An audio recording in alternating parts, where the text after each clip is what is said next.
এটা অবশ্যই দুঃখজনক, কারণ আপনারা আমাদের সহযোদ্ধা।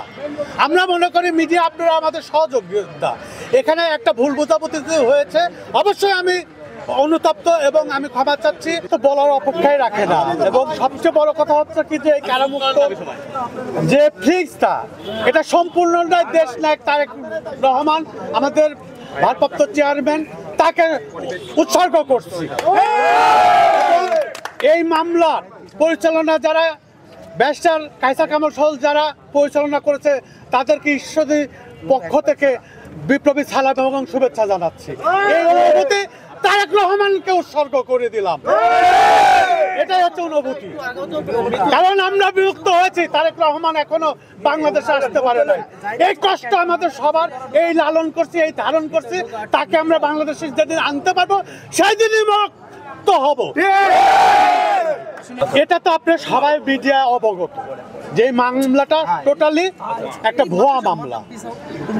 তৎকালীন আওয়ামী লীগের অভ্যন্তরীণ গ্রুপিংয়ের এই গণ্ডগোল, সেটাকে আমরা সাপোর্টাজ হয়ে গেছি। যে কারণেই হোক মামলা হয়েছে, পরবর্তীতে আওয়ামী লীগ ক্ষমতায় আসছে, তারা এই মামলাকে মানে নারাজি দিয়ে সিআইডিতে নিয়ে যায়। ঈশ্বরদীতে একটা অন্য মামলার জিডি ছিল, যেটা সকালে একটা অপ্রীতিকর ঘটনা ঘটল। সেই জিডির পরিপ্রেক্ষিতে উদ্দেশ্য প্রণোদিতভাবে আমাদের 52 জনকে আসামি করে এই মামলা দিয়েছে। আর এই রায়টা সম্বন্ধে আপনারা সবাই জানেন, একটা ফরমায়েশি রায়, টোটালি ফরমায়েশি রায়।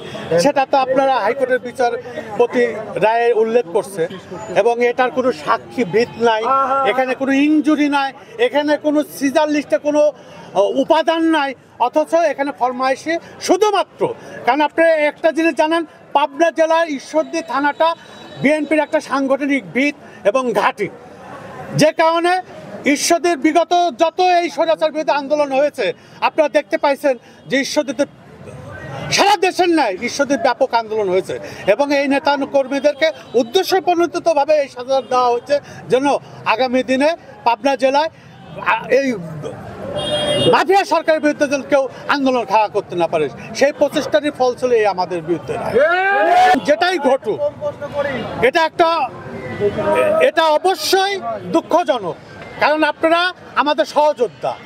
আমরা মনে করি মিডিয়া আপনারা আমাদের সহযোদ্ধা। এখানে একটা ভুল বোঝাবুঝি হয়েছে, অবশ্যই আমি অনুতপ্ত এবং আমি ক্ষমা চাচ্ছি।